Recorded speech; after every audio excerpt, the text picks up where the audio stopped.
30/6/2022 प्रातः मुरली ओम शांति बाप दादा मधुबन। बाबा ने आज सुनाया, मीठे बच्चे, बाप से जो प्रतिज्ञा की है उस पर पूरा पूरा चलना है। फिर बाबा ने कहा, धरत परिये पर धर्म नहीं छोड़िए। यही है सबसे ऊंची मंजिल। प्रतिज्ञा को भूल उल्टा कर्म किया तो रजिस्टर खराब हो जाएगा। मीठे बच्चे, बाप से जो प्रतिज्ञा किया उस पर पूरा पूरा चलना है। धरत परिये धर्म ना छोड़िए। यही है सबसे ऊंची मंजिल। प्रतिज्ञा को भूल उल्टा कर्म किया तो रजिस्टर खराब हो जाएगा। कर्म करो ऐसे भाई जो पड़े न फिर पछताना, और एक दिन तो धर्मराज को पड़ेगा मुख दिखलाना। प्रश्न है, यात्रा पर हम तीखे जा रहे, उसकी परख अथवा निशानी क्या होगी? उत्तर, अगर यात्रा पर तीखे जा रहे होंगे तो बुद्धि में सुदर्शन चक्र फिरता रहेगा। तो बाबा ने कहा सदा बाप और वर्षे के सिवाय और कुछ भी याद नहीं होगा। यह अर्थात याद माना ही यहाँ का कुछ भी दिखाई ना दे। देखते हुए भी जैसे नहीं देख रहे हैं। ये सब कुछ देखते हुए भी समझेंगे कि ये सब मिट्टी में मिल जाना है। ये मैल आदि खलास हो जाना, ये कुछ भी हमारी राजधानी में नहीं था और ना फिर होगा। गीत है माँ जी मेरे किस्मत की, ओम शांति। ये गीत की लाइन वास्तव में रोंग है। बाप कहते, बच्चे मैं आया हूँ तुम्हें ले जाने के लिए। कहाँ ले जाएंगे? मुक्ति और जीवन मुक्ति धाम में। मुक्ति और जीवन मुक्ति का जन्म सिद्ध अधिकार। जितना ऊंच पद चाहे उतना लो, ऐसे नहीं हुआ है जहाँ चाहे। चाहते तो सभी हैं कि पुरुषार्थ करें, परंतु ड्रामा अनुसार सभी पुरुषार्थ एक जैसे तो नहीं बनेंगे। सभी पुरुषार्थी एक जैसे तो नहीं बनेंगे।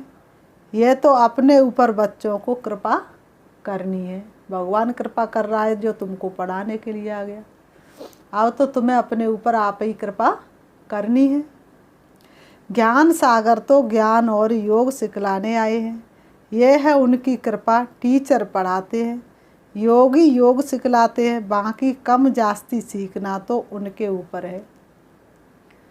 सबको टीचर एक जैसा पढ़ाता है। अब पढ़ना ना पढ़ना बच्चों का काम है। पढ़ेंगे लिखेंगे तो होंगे नवाब, और खेलेंगे कूदेंगे तो बनेंगे गंवार। तो ये भी ऐसे ही पुरुषार्थ है। भगवान पुरुषार्थ करा रहा है। वहाँ तो फिर भी अलग से फीस दे के ट्यूशन पढ़ सकते हैं। यहाँ पर तो यहाँ तो वो भी नहीं है। यहाँ तो रिश्वत चलेगी ही नहीं। तुम जानते हो कि हम सभी सत्य के संग में बैठे हैं ना, कि झूठ के संग में? सत्य का संग एक ही है, क्योंकि सत्य है ही एक।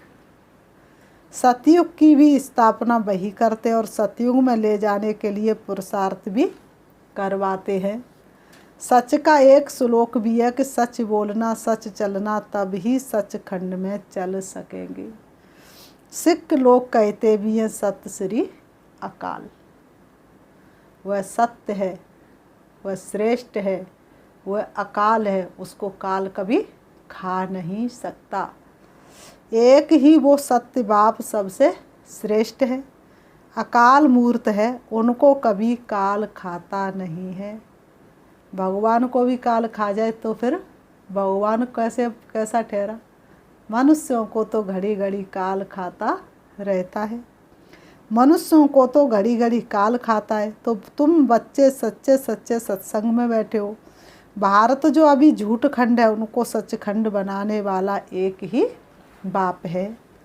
देवी देवता सभी बच्चे हैं। यहाँ से देवताएं पुण्य आत्मा पने का वर्षा ले जाते हैं।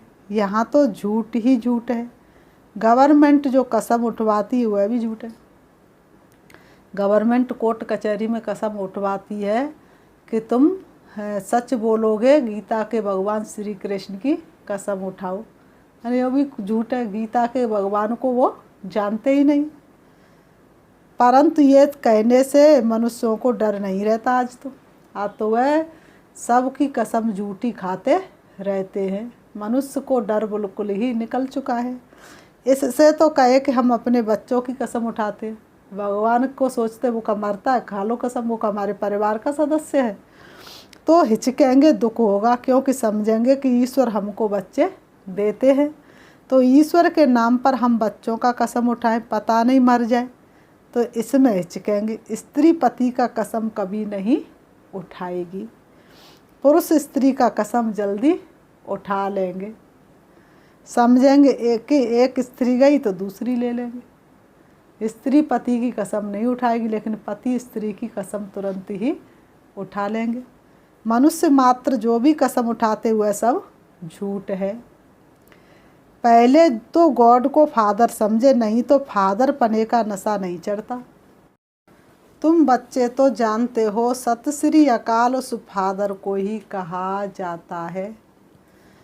उस सत का नाम है शिव। अगर सिर्फ रुद्र कहेंगे तो मूंझ पड़ेंगे, परंतु समझाने में कहना पड़ता है। गीता में भी है रुद्र ज्ञान यज्ञ, जिससे विनाश ज्वाला प्रज्वलित हुई है, वह भी यहाँ की बात है। कृष्ण के यज्ञ का नाम नहीं है रुद्र के ज्ञान यज्ञ, क्योंकि कृष्ण की दुनिया जब होती है तो वहाँ यज्ञ कोई होता ही नहीं।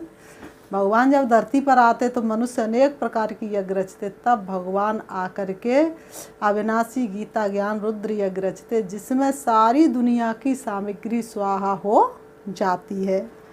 दोनों को मिक्सचर कर दिया है। समझाया गया है कि सतयुग त्रेता में तो कोई यज्ञ होता ही नहीं। यज्ञ होता ही है एक ज्ञान का, बाकी सब है मटेरियल यज्ञ।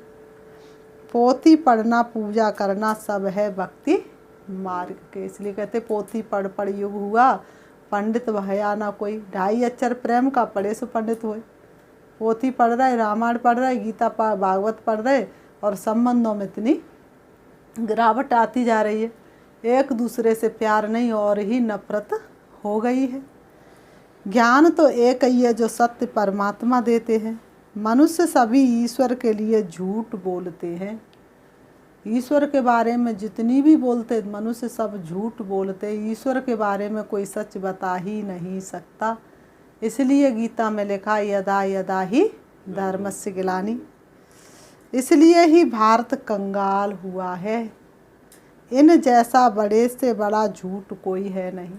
भारत में भगवान के लिए जितना झूठ बोला गया उतना और किसी खंडों में भारत के लिए झूठ बोला नहीं जाता। ये नाटक तो बना हुआ है, इसका एक नाम है भूल भुलैया, अर्थात बाप को भूल जाने से भटकना। फिर बाप आकर भटकना छुड़ा देते हैं। शिव बाबा आकर के तुमको दर दर से भटकना छुड़ा देते हैं। यह ड्रामा में हार जीत का खेल है। माया से हारे हार, माया से जीते जीत। हार खाने में आधा कल्प लगता है। बाबा कहते हार खाने में आधा कल्प लगता है, एकदम पूरा मिट्टी में मिल जाते हैं। फिर आधा कल्प हमारी जीत रहती है। ये बातें तुम्हारे सिवाय कोई भी नहीं जानते। फिर आधा कल्प तुम्हारी जीत रहती है। वहाँ रावण होता ही नहीं जो तुम्हारा उसके साथ कोई युद्ध चले। बड़ी बड़ी गीताएं पाठशाला, बड़ी बड़ी गीता पाठशालाएं हैं। गीता का भारतीय विद्या भवन बनाया भी है। नाम तो गीता का बड़ा भारी है। गीता को कहा जाता है सर्वशास्त्रमयी शिरोमणि। लेकिन कैसे सर्वशास्त्र शिरोमणि है? कैसे गीता में सब शास्त्रों का सार है? किसने सब शास्त्रों का सार गीता में सुनाया, कब सुनाई, ये किसी को पता नहीं।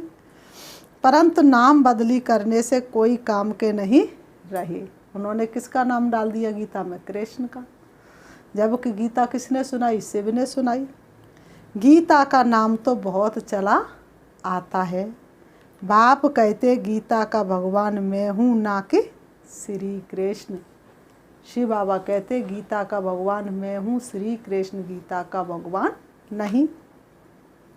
अभी है संगम बाप रचयता है। जब स्वर्ग रचते तब तो राधे कृष्ण व लक्ष्मी नारायण आए। बाप आकर स्वर्ग का मालिक हमको ही बनाते हैं।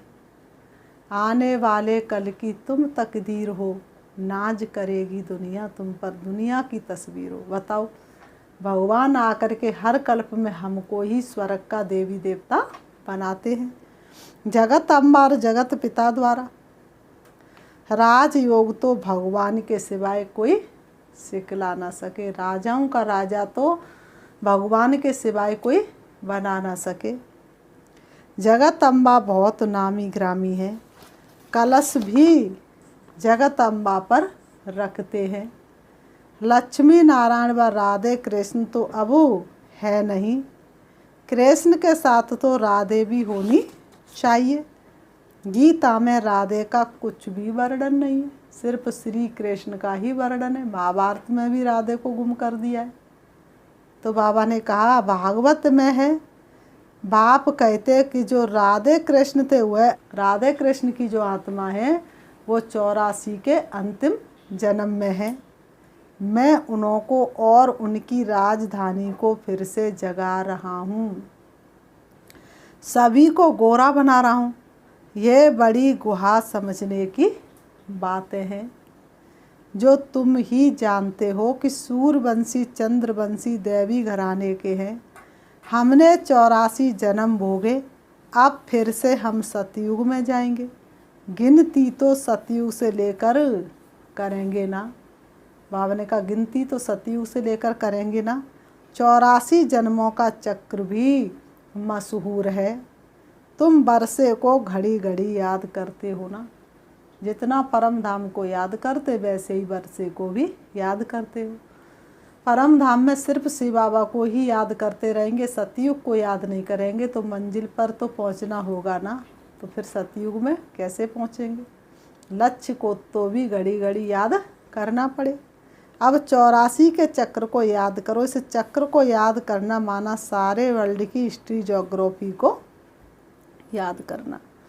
जितना सुदर्शन चक्र फिरता रहेगा उतना समझो वह यात्रा पर तीखा जा रहा है। उठते बैठते खाते पीते क्या करना, सुदर्शन चक्र घुमाना, अर्थात स्वयं का दर्शन करना है। तो माया आ नहीं सकती। तुम जानते हो कि अब कांटों की दुनिया है, ये पत्थर का देश है पगले, कोई न किसी का होई। तो ये पत्थर का देश है, कांटों की दुनिया है। तमो प्रधान मनुष्य 5 विकारों में पूरी तरह से फंसे हुए हैं, विषय बैतडी नदी में गोता खा रहे हैं। बाप कहते हैं मैंपन छोड़ दो, लेकिन हरगिज मैंपन छोड़ते नहीं। सुबह से लेके शाम तक मैं और मेरा करते रहते हैं। इतनी बेहद की राजाई मिलती है तो भी कहते हैं कि ख्याल करेंगे। क्या ये विकार इतना प्यारे लगते हैं जो कहते हो कि छोड़ने के लिए ख्याल करेंगे। इतनी मीठी इतनी प्यारी चीज़ है ये विकार, जो कहते छोड़ने के लिए सोचेंगे ख्याल करेंगे। अरे अभी तो प्रतिज्ञा करो तो बाप से मदद मिलेगी। इतना ज़रूर है कि प्रतिज्ञा कर फिर कुल कलंकित नहीं बनना।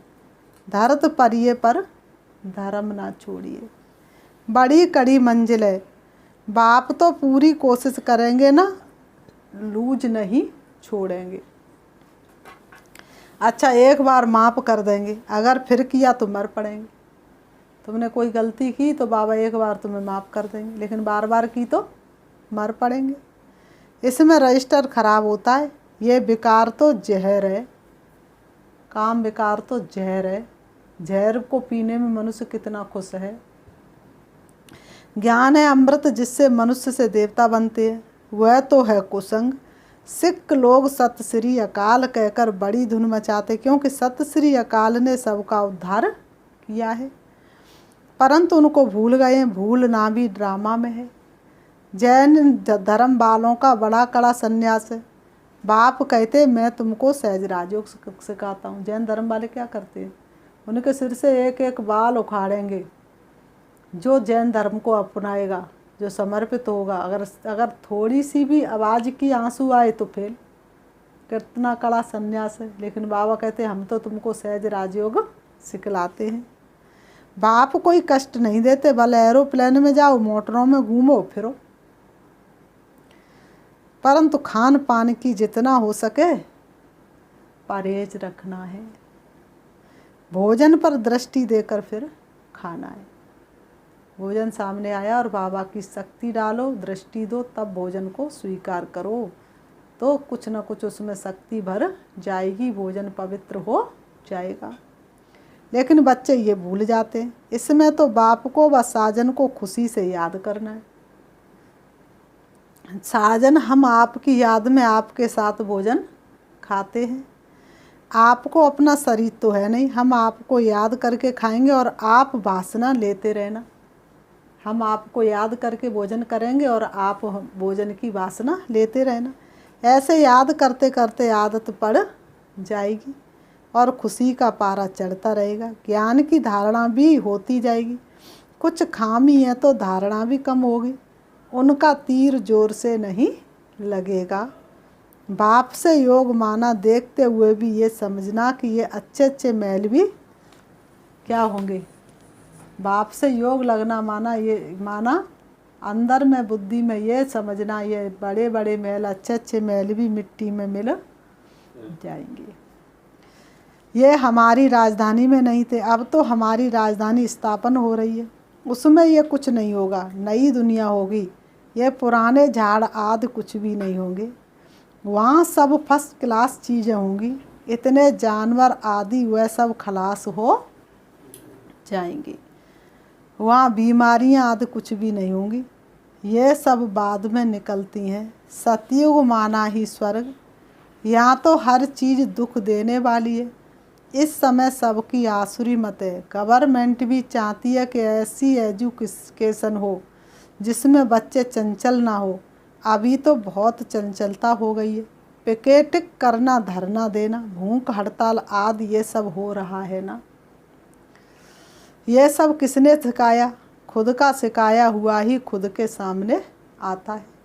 बाप कहते बच्चे शांति में रहो। झांझ आदि बजाना, रड़ियाँ मारना, ये सब है भक्ति मार्ग की निशानियाँ। तुम साधना तो जन्म जन्मांतर से करते आए हो। साधना नाम चला आता है, परंतु सदगति तो किसी की होती नहीं। तुम्हारे पास चित्र आदि भले लिटरेचर भी ना हो तो भी तुम मंदिरों में जाकर समझा सकते हो, और उनका चित्रों की भी तुम्हें ज़रूरत नहीं। तुम इतने परफेक्ट बन जाओ, इतने होशियार बन जाओ, बिना चित्रों के भी हजारों की भीड़ में मंदिर में जा कर के समझाओ कि ये लक्ष्मी नारायण पहले स्वर्ग के मालिक थे ना, उन्हों को जरूर स्वर्ग के रचयिता से वर्षा मिला होगा। स्वर्ग का रचयिता तो है ही परमपिता परमात्मा, जो ही समझाते हैं। मंदिर बनाने वाले ये नहीं जानते हैं। तुम बच्चे समझाएंगे तो उन्हों को परमपिता परमात्मा से वर्षा मिला है। जरूर कलयुग के अंत में ही मिला होगा ना। गीता में राजयोग की बात है, जरूर संगम पर ही राजयोग सीखे होंगे और बाबा ने कहा सीखे होंगे परम पिता परमात्मा से, ना कि श्री कृष्ण रचना से। रचयिता तो एक ही बाप है, जिसको ही हेवनली गॉड फादर कहते हैं। जो बच्चे विशाल बुद्धि हुआ अच्छी रीति समझते भी और धारणा भी करते हैं। छोटी छोटी बच्चियां बड़े बड़े आदमी से बैठ बात करें। बाबा ने कहा चित्रों पर समझाएं, इन्हों को रचने वाला कौन। भल कॉमन चित्र भी हो, वह ना भी हो, बच्चियां तोतली भाषा में समझा सकती हैं। बाबा ने छोटी छोटी बच्चियां और बड़े बड़े आदमियों को समझाएं, बिना चित्रों के समझाएं, तोतली भाषा में समझाएं, तो कितना अच्छा हो और कितनी सेवा हो सकती है।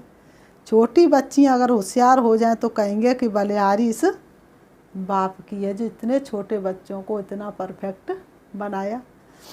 जिसने इनको ऐसा होशियार बनाया, तो जिसकी रचना इतनी सुंदर, वो कितना सुंदर होगा। तो वास्तव में वो कितना सुंदर होगा।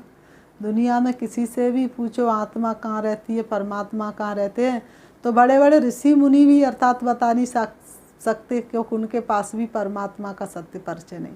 और यहाँ का छोटा छोटा बच्चा बता देगा कि आत्मा यहाँ रहती है और परमात्मा उस परम धाम में रहते हैं। बच्ची कहेगी मैं जानती हूँ, तब तो सुनाती हूँ, बेहद का बाप अब राजयोग सिखला रहे हैं। बेहद के बाप अब क्या कर रहे हैं? राजयोग सिखला रहे हैं। मैं जानती हूँ तब तो तुमको सुनाती हूँ ना। तो बाबा ने कहा, तो बाबा कहते, बाप कहते अपने को आत्मा समझो, कोई भी देहधारी को गुरु मत समझो। देहधारी मनुष्य गुरु हो नहीं सकता और वो देहधारी मनुष्य किसी का उद्धार कर नहीं सकता। कोई भी देहधारी को गुरु मत समझो। एक सतगुरु तारे, बाकी सब डुबोने वाले हैं। ऐसे टिकलू टिकलू करे तो नाम वाला हो जाए। कन्याओं द्वारा ही ज्ञान बाण मारे, ये दिखाया है ना। ऐसे भी नहीं है कि सभी समझ जाएंगे। जो अपने धर्म के होंगे वह जल्दी समझ जाएंगे। वानप्रस्थ वालों को व जो मंदिर बनाते उनको जाकर समझाना उठाना चाहिए। हम आपको शिव बाबा की जीवन कहानी बताते हैं। सेकंड नंबर है ब्रह्मा विष्णु शंकर।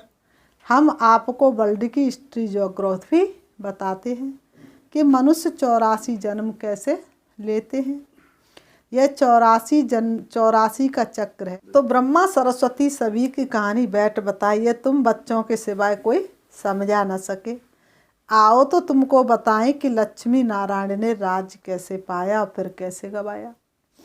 अच्छा ये भी नहीं समझते हो तो सिर्फ मन मनावव हो जाओ। ऐसे ऐसे बच्चों को जाकर सर्विस करनी चाहिए। फिर बाबा ने कहा, अच्छा मीठे मीठे सिकीलते बच्चों प्रति माता पिता बाप दादा का याद प्यार और गुड मॉर्निंग। रूहानी बाप की रूहानी बच्चों को नमस्ते। हम रूहानी बच्चों की रूहानी बाप दादा को याद प्यार और नमस्ते नमस्ते नमस्ते।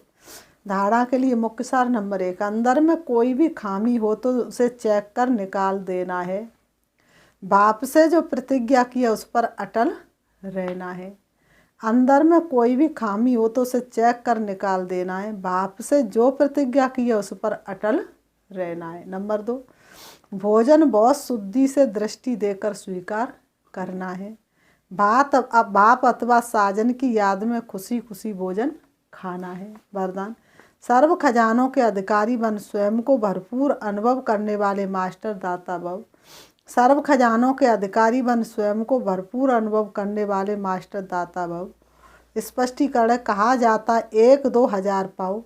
विनाशी खजाना देने से कम होता है, अविनाशी खजाना देने से बढ़ता है। सदगुण का धन बड़ा निराला, बांटो बढ़ता जाए। इसे न कोई लूट सके, ये न कभी खुट पाए। लेकिन दे वही सकता जो स्वयं भरपूर है। तो मास्टर दाता अर्थात स्वयं भरपूर व संपन्न रहने वाले, उन्हें नशा रहता है कि बाप का खजाना मेरा खजाना है। तो मास्टर दाता अर्थात स्वयं भरपूर व संपन्न रहने वाले, उन्हें नशा रहता है कि बाप का खजाना मेरा खजाना है। जिनकी याद सच्ची है उन्हें सर्व प्राप्तियां स्वतः होती हैं। मांगने व फरियाद करने की दरकार नहीं। स्लोगन, अपनी स्थिति अचल अडोल बनाओ तब अंतिम विनाश की सीन देख सकेंगे। अपनी स्थिति अचल अडोल बनाओ तब अंतिम विनाश की सीन देख सकेंगे। अच्छा, ओम शांति। ये रहे ईश्वरी महावाक्य। अब अभी हम 5 मिनट शिव बाबा को याद करते हैं। चारों तरफ से अपने मन को हटाएंगे, देखेंगे स्वयं को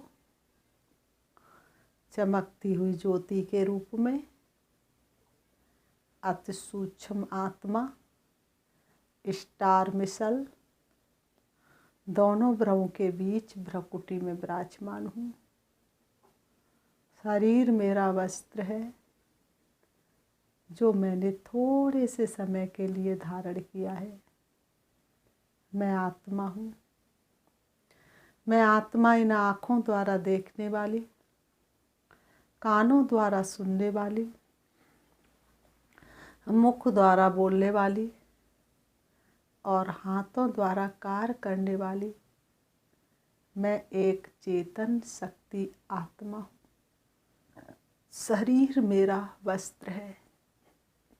मुझ आत्मा का घर परम धाम शांति धाम है, जहाँ की मैं आत्मा रहने वाली थी। मेरे पिता परमात्मा ज्योति बिंदु शिव हैं।